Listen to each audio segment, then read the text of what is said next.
It's a great realization to understand that you can't be a winner if you're not in a fight. This is a great lesson on how to do battle with the enemy. Come on in and take a listen. An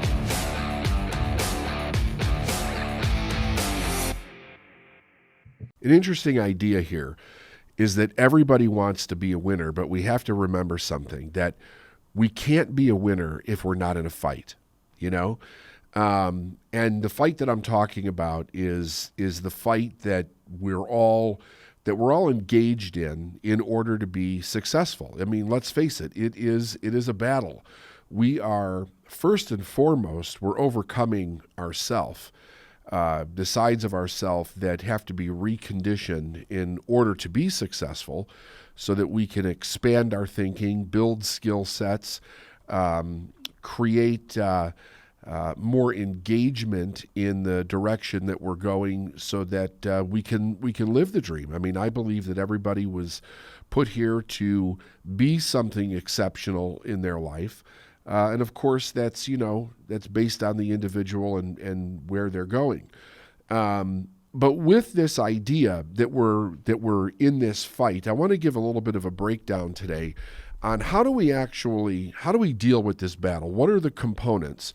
Because I really believe that we can make this much more simple than is actually being taught out there. So the first thing is this: how do you maintain your peace as you're actually becoming better at growing, becoming better at being successful, engaging the world, so to speak, with whatever your opportunity is to be an entrepreneur, to be a business person, to really grow in the advancement of the dream that you have.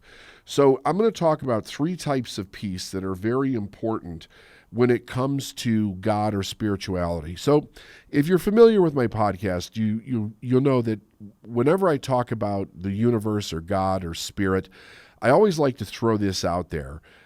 Use the word that best works for you.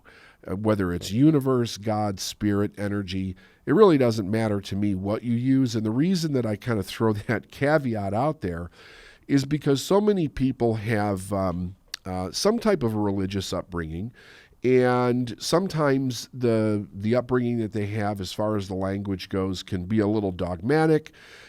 Often people are trying to transfer their thinking into something that's a little bit more universal, and they have a little stigmatism or dogmatism around the idea of using the word God. So for the idea of this podcast today, I'm going to use the word God, but please feel free.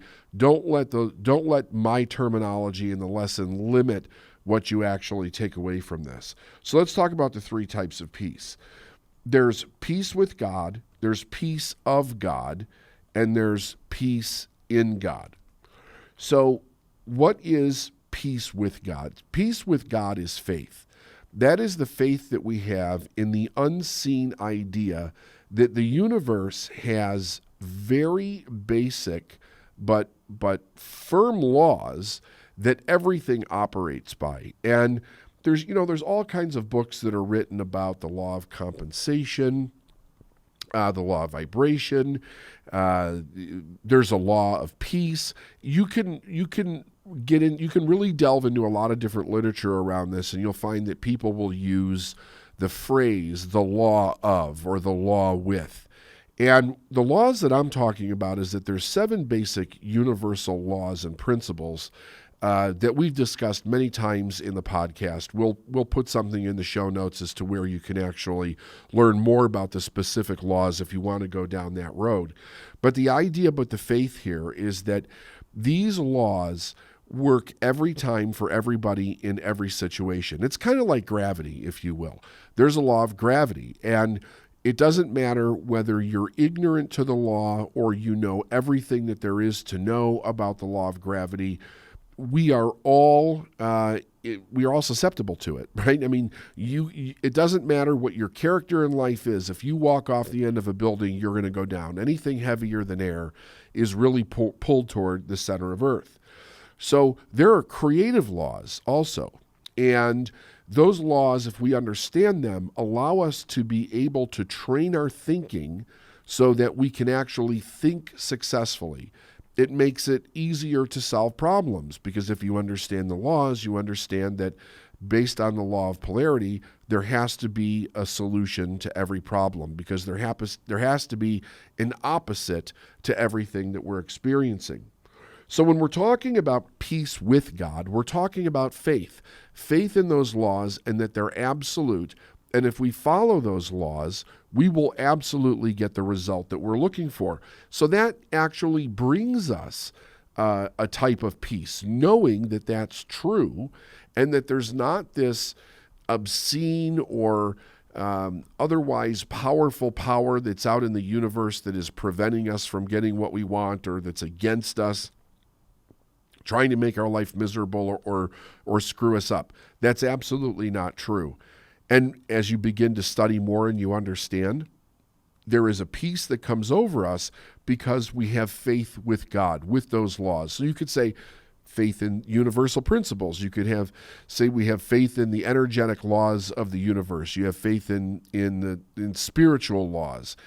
Either way, there is a faith just because you understand it and you understand how to apply them. So the second one is peace of God. And what that is we're talking about God's peace, meaning that this peace isn't so much ours as it is God's.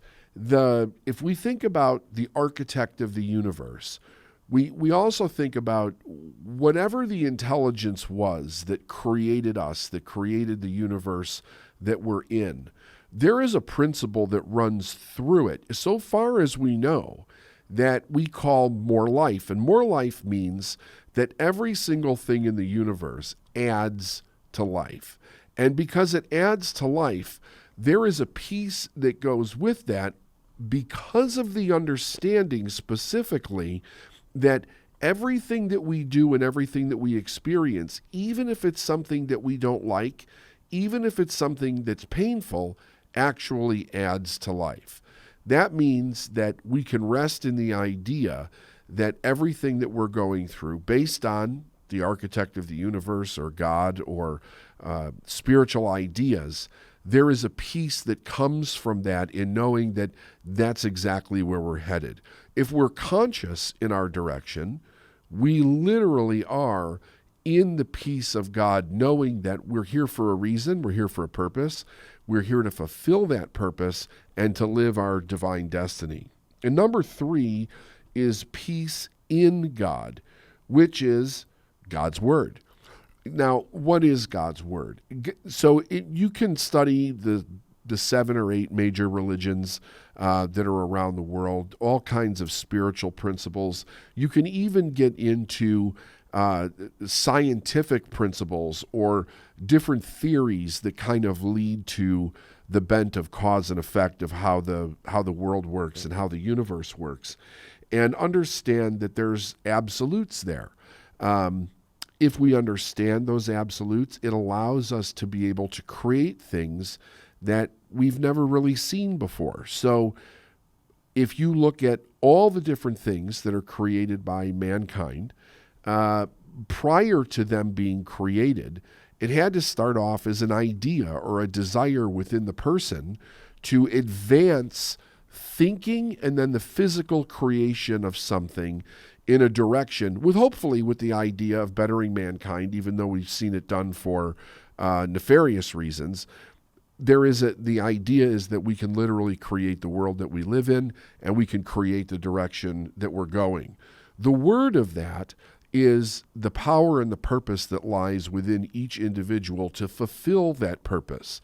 With nature, with animals, with plants or whatever, that word is basically in the DNA. It's in the structure of evidence that all of nature is consistently moving forward. Human beings, on the other hand, while we have that genetic code, the one thing that we have that's different is we have the consciousness of our intellect. And our intellect is the thing that really sets us apart from all the other little creatures that are around us all the time. and it gives us the ability to think, to be conscious, to reason, to critically evaluate the things that we want in our life, the direction that we're going, things that we don't want in our life, so that we can choose and literally create our life going forward. One of the interesting things about the intellect is it gives us the ability to create a vision. And what would be the reason for us to be able to do that, to have the ability to create a vision where plants and animals don't have that ability? The reason for it would be so that we could create our future. We could consciously say, here's the future that I would like to live. Here is the dream that I would like to bring to fruition. Here are the accomplishments and the goals that I would love to manifest in my life. In order for me to do that, I'm using my intellect in a conscious way to be able to say, I can do these things, I want to do these things. It also allows us to look in reverse, like looking in the rearview mirror. We can look in our past, and we can look at things that we like, things that we didn't like. Maybe there's past regrets or failures that we would like to change. There could be things about our past that we need to let go of from an energetic standpoint. Our intellect is what allows us to do all of those things. And because we can actually do those things, we can create the direction that we're going. Now, animals can't do that because they operate by instinct. That means that they're very at home in the environment that they're born into. They have the knowledge and the reactionary ability to be able to deal with anything that is thrown their way, as long as they're inside of that world that they belong to. So the peace of God's word is that we have the ability to be able to create that future. And because we have the ability to create it, well, let's put it this way. If we couldn't do it, we wouldn't have the ability to do it. Our ability verifies the fact that we actually can. So then it gets down into the nature of a human being, meaning that the way that we're raised kind of creates our nature, so to speak, our personal nature, our character, if you will. And I'm going to break it down into basically two characters. You've got the character of the person that is going to aggressively go out and create the world that they want. And then you've got the character of the person that is in either denial or they're vindictive about their life and they just stay stuck where they are. I like to use the analogy of the lion and the pig for this. The lion has the character of being the predator, being dominant, going after what it wants. And if you take both of these animals, they're kind of trotting along in their own environment. They fall into a mud hole. The lion is going to fight its way out, and it's going to go after what it wants. It's going to continue on with its purpose because that's its nature. The pig, when it falls into the mud hole, is going to wallow in the mud. Because that is home to the pig. It's the nature of that pig to wallow in it. If we're raised in a way where we wallow in our pain, we wallow in our misery, we wallow in things in our life that hurt us, that didn't feel good. Maybe there's traumas. Maybe there's things in our past that are very uncomfortable for us. If our nature is not to accept it, to change, to go after and create a new future for ourselves, we end up like the pig and we wallow in it forever, and that doesn't get us where it is that we want to go. So that kind of sets up the foundation for the idea of what is, if we're in a battle, and the battle is for our purpose, to create the life that we want, to really be victors in this world because we have the ability to create it. How can we create and understand the idea of the fight in a way where it's much more simplistic? It's not, it doesn't create a ton of confusion for a person, and they understand the tools, so to speak, or the weapons that we have in order to be able to do battle. So let me break this down for you. So the enemy has specific weapons that it uses against us to keep us stuck in our life and prevent us from moving forward. Now, you may be asking yourself, well, what's the enemy? Well, we could say the enemy is life, but that would go against the nature of what life actually is. I believe that the way life shows up for us primarily has much to do with how we think and how we perceive life, and what are our belief systems when it comes to life itself and how we're actually going to live it. You're the cause of the way your life is. Nobody else and nothing else. I now have the power to change it. I can do anything once I accept that responsibility.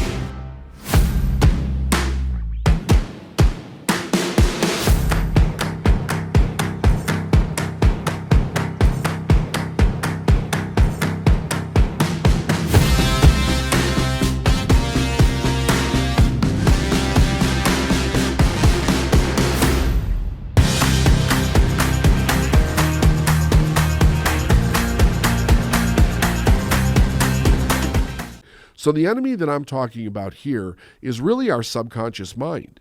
It is the conditioned side of ourself that was primarily conditioned for the idea of safety and certainty, keeping things, maintaining a course that actually keeps us alive, but really doesn't move us out of survival. The way that this comes about is very interesting, because prior to the age of 7, we're very much like the little animals out there in the world. We don't have a conscious mind developed. Our intellect is not formed yet. So we're operating by instinct. And that instinct is designed to just keep us alive at this moment of our life, of the period where we're actually growing. After we get past 7, the conscious mind really starts to develop, and we begin to use it and exercise it, and we begin to grow it. However, whatever was programmed into that part of our mind prior to 7 really determines our nature up to that point. Did you come from family that was basically rooted, very rooted just in survival, playing it safe, doing whatever is necessary to maintain the status quo? Or were you raised in an environment where it was about really creating what you want, having the understanding to go after what you want, and understanding how do we actually fight through these battles in order to get there? Well, we know this for sure. Most of the world's population is created with the idea of survival. So here are the elements or the tools or the weapons, whatever you want to call it, that the enemy uses to try to trip us up. Number 1 is confusion. Number 2 is problems. Number 3 is doubt. Number 4 is worry. Number 5 is fear. And number 6 is lies. Now, I'm going to show you how it uses this, how the enemy uses this to combat against us, to try to keep us completely stuck. So if you think to yourself at any time when you have been really working on moving forward in your life and you keep tripping yourself up, or you keep having failures, or you keep sabotaging, or it's just not working for you, once you understand how the enemy is actually using these weapons against you, so to speak, it gives you the ability to overcome it.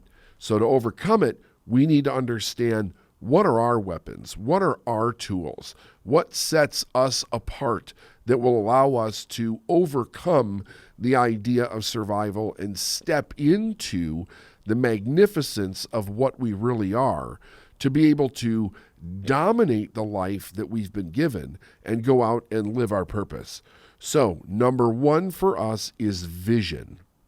Vision. Number 2 is a combination between choice and our words. And when I mean our words, I mean the words that we actually speak out of our mouth. Number 3 is faith. Number 4 is courage. And number 5 is truth. Okay, so let's take a look at how this works. You set a goal. You're out there, you're going to create something that you want for yourself. Now, keep in mind, it doesn't matter whether you're going after your purpose or you're going after a goal or you're trying to achieve something or you're trying to change something in your life. This all operates the same way. It doesn't matter what the mechanism is or the thing that you're going after. It's not specific to one thing or another because we're dealing with our subconscious here. So what ends up happening is that we set a goal. The first thing that we have is we create a vision for ourselves. The idea behind a vision is clarity. That's what we want with a vision. We want to be clear because not only do we need to know where we're going, we also need to be able to put all the pieces in place that are required for that journey. If we're building a business, we need clarity. We need to know the strategies and the systems and the skills that we need to bring to the table to be able to create that business that we want. And this requires vision. We have this ability. It's through the intellectual faculty known as the imagination allows us to create a vision for our life. Now, we have this vision, and we're going to begin our work. Here's how the enemy operates. It presents a problem to us. Now, here's the thing about problems. Problems are absolutely necessary, whether you're doing something or you're not doing something in a positive way. The success is all about overcoming problems. It is finding solutions to problems. Really, the only difference between someone who's really successful and someone who's not is their ability to solve problems, right? And then present that as something that is beneficial to mankind. So the problem shows up and it causes our mind to go in confusion. So this is the very first tool of the enemy, confusion. If the enemy can create confusion, then our vision is no longer clear. And now we've got a problem on our hands because if our vision is not clear, it opens our mind. It lets our mind become susceptible to the next stages of the enemy's arsenal, which is doubt. If I'm not clear, it opens the way for doubt to come into my mind. And if doubt comes in my mind, I'm going to start to go to the next stage, which is worry. And if I go from doubt to worry, the next stage is going to be fear. And this can happen in a millisecond. Like this can happen really, really fast to a person where they've gone from clarity, vision, and actually having the confidence and the courage to be able to go through with that, to all of a sudden they're in confusion because they're looking at this problem. They don't know what to think about it. It opens the door for doubt to come in. Now, why does doubt come in here? Because when we create confusion, the side of us that has faith, belief, and courage becomes foggy. And if it becomes foggy, it becomes difficult for us to be able to use faith, belief, and courage. Those are actual tools that we can use to bring back in the clarity that we need for our vision so that we can actually fight this battle. If you notice, the last tool of our arsenal to create what we want is truth. And for the enemy, the last tool is lies. So when we follow the enemy's battle strategy, the whole idea is that it gets us to believe in lies so that we cannot move forward. See, it always presents a lie to us. It'll tell us that the mistake is absolute, that people won't like us, that we can't recover, that we're not good enough, that we're not special enough, that we'll never repair some wrong that we did in the past. It makes us experience things like shame and guilt to the point of paralyzation where we can't actually move forward. So it is extremely intriguing to think about just how powerful the subconscious mind is when it begins to use these strategies to actually stop a person. So what do we do? How do we change this and keep it so that the enemy is not actually taking over the way that we think, but so that we can actually break through? So we have the vision. The enemy throws at us problems and confusion. For us to retaliate in order to get clarity back with our vision, we have to engage the greatest power that we have, which is choice. Choice is our greatest power. And we engage it in this way by bringing our words to the situation.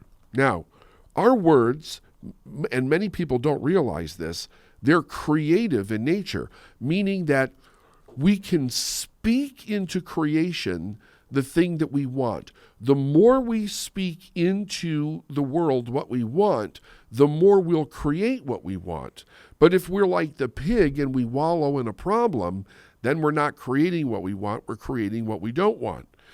If we follow the enemy's guidance, which is confusion, and then it causes us to go into doubt and worry and fear, if we start speaking doubt and worry and fear, we will create more of it. Not only will we create more of it, but we will see more of it in a confused state, which then again eliminates vision. So we need to take choice and our words, and we need to choose to speak into this lie that the enemy is presenting to us, the truth. You might think to yourself, well, what is the truth? It's going to be the opposite of whatever it is that it's suggesting about why you can't do something. So just as an example, very often in business, one of the things that happens for a lot of people, especially around the idea of sales, is they're not making sales, or they're not finding enough customers or clients to talk to, or people aren't saying yes, people aren't buying, and all of a sudden that becomes the problem. The confusion is then, well, what do I do? What's wrong? Something's wrong. Maybe I'm not good enough, and it gets turned inward on ourself. The idea would to speak really powerfully, using your choice really powerfully to bring in faith and belief. Your belief needs to be that you can. It needs to be that you will, that you have the ability. The faith to get there is the understanding of the unseen laws of the universe, in the idea that if you follow these laws, you will create exactly the equivalent of your purpose and of your vision in life. So we're taking the idea of faith and belief, and we're speaking into the confusion itself to bring back clarity. It's about saying the people are here, the sales are here, the solution is here, the opportunity is here. We're vanquishing the problem. We're seriously intensifying the idea that we will succeed no matter what shows up in our life. And it takes tremendous courage to do this, because while you're doing it, you're actually experiencing whatever problem that you're dealing with in your own growth phase, which we all deal with these problems. Every one of us deals with problems every single day. And we have to deal with them in a way where we're coming at it from courage. But the idea to bring this in here at the end, the idea is that we use these tools to replace the lies that the subconscious mind believes in with the truth. Because the truth becomes the foundation. See, the more truth you bring in from a foundation perspective in your life, the more it intensifies your courage, the more it intensifies and it deepens your belief, the more it grows your faith, so that you can actually step out and do more things that you can't readily see the solution for, but you know because of your faith that you're going to create exactly what it is that you're going after in your life. So, just to recap, the enemy's tools are confusion, problem, doubts, worry, fears, and lies. And the tools for us that allow us to create the life that we want, to win the battle, are vision and clarity first and foremost, vision and clarity. Our ability to choose, which is actually our greatest power, because it is the thing that separates us from all the other little creatures in the world. They don't have conscious choice, but human beings do. The word, our ability to speak consciously and positively into any problem in order for us to manifest the solution. The faith in being able to do so, that if we follow the laws, the thing that we seek is, it's essentially there already. We just need to bring it into form. The belief that we're here for a reason, that we all have this magnificent purpose in our life. The idea to go after it with all the courage that we have so that we continue to build and rebuild foundations of truth that will lead from one vision to the next vision to the next vision. Remember, if you want to be a winner, you can't be a winner if you're not in the fight. Don't run away from the fight. Understand the tools that you have to engage the fight and be a victor. All right, we just wrapped up. You can't be a winner if you're not in a fight. If you know somebody who's struggling, you may want to suggest that they listen to this podcast because it is a fight. It's all the success that we want in life is a battle, and we have to be armed and strong in that battle. I hope you liked it. If you have questions, please let us know. Subscribe if you will, and tell your friends about it, and we will see you on the next Successful Mind podcast.